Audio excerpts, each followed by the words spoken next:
ಐತಿಹಾಸಿಕ ಶಬರಿಮಲೆ ದೇವಸ್ಥಾನದಲ್ಲಿ ಅದೊಂದು ಕಳ್ಳತನ ನಡೆದು 6 ವರ್ಷಗಳೇ ಕಳೆದರೂ ಈವರೆಗೂ ಕೇಸ್ ಮಾತ್ರ ಸಾಲ್ವ್ ಆಗಿಲ್ಲ. ನೂರಾರು ಕೆಜಿಗಟ್ಟಲೆ ಚಿನ್ನ ಲಪಟಾಯಿಸಿದ ಕೇಸ್ನಲ್ಲಿ ಇದೀಗ ಮೇಜರ್ ಡೆವಲಪ್ಮೆಂಟ್ ಆಗಿದೆ. ಈ ಕುರಿತ ರಿಪೋರ್ಟ್ ನಿಮ್ಮ ಮುಂದೆ.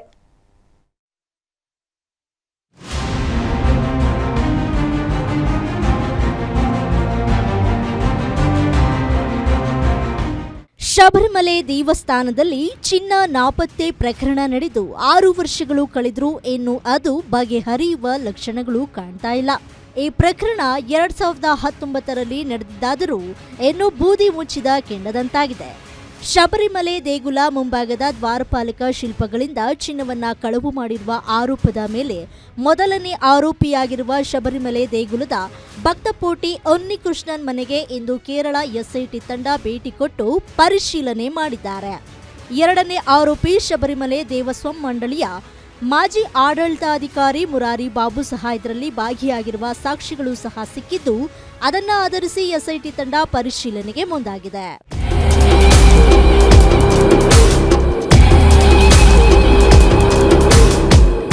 ದ್ವಾರಪಾಲಕ ಮೂರ್ತಿಗಳ ಮೇಲಿನ ಚಿನ್ನಕ್ಕೆ ಎಲೆಕ್ಟ್ರೋಪ್ಲೇಟಿಂಗ್ ಮಾಡಲು ಪೋಟಿ ಉನ್ನಿಕೃಷ್ಣನ್ಗೆ ಚಿನ್ನದ ಫಲಕ ಕೊಡಲಾಗಿತ್ತು. ತಿರುವಾಂಕೂರು ದೇವಸ್ವ ಮಂಡಳಿಯಿಂದ ಚಿನ್ನ ಲೇಪಿತ ತಾಮ್ರದ ಹೊದಿಕೆಯನ್ನ ಪೋಟಿ ಉನ್ನಿಕೃಷ್ಣನ್ ಪಡೆದುಕೊಂಡಿದ್ದ.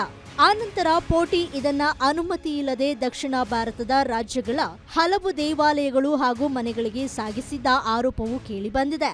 ಅಲ್ಲದೆ ಈ ಪೈಕಿ 475 ಗ್ರಾಂ ಚಿನ್ನವನ್ನ ಬಳ್ಳಾರಿಯ ಗೋವರ್ಧನ್ಗೆ ಮಾರಾಟ ಮಾಡಿದ್ದಾನೆಂಬ ಆರೋಪವಿದೆ.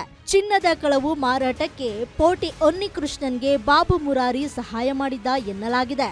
2019ರವರೆಗೆ ಪೋಟಿ ಉನ್ನಿಕೃಷ್ಣನ್ ವಿಐಪಿ ಭಕ್ತರಿಗೆ ದೇವರ ದರ್ಶನಕ್ಕೆ ಕೋಆರ್ಡಿನೇಟರ್ ಆಗಿ ಕೆಲಸ ಮಾಡ್ತಿದ್ದ.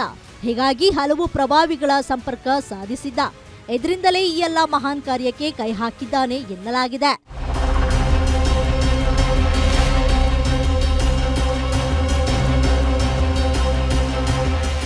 ಇನ್ನೂ ಸಹ ಉನ್ನಿಕೃಷ್ಣನ್ ಮನೆಯಲ್ಲಿ ಶೋಧ ಮಾಡಿದ ಅಧಿಕಾರಿಗಳು ಆತನ ಆಸ್ತಿಪಾಸ್ತಿ ಸೇರಿದಂತೆ ಅನೇಕ ದಾಖಲೆಗಳ ಪತ್ತೆಗೆ ಮುಂದಾಗಿದ್ದಾರೆ. Ajay Kumar, crime bureau, guarantee news, Bengaluru.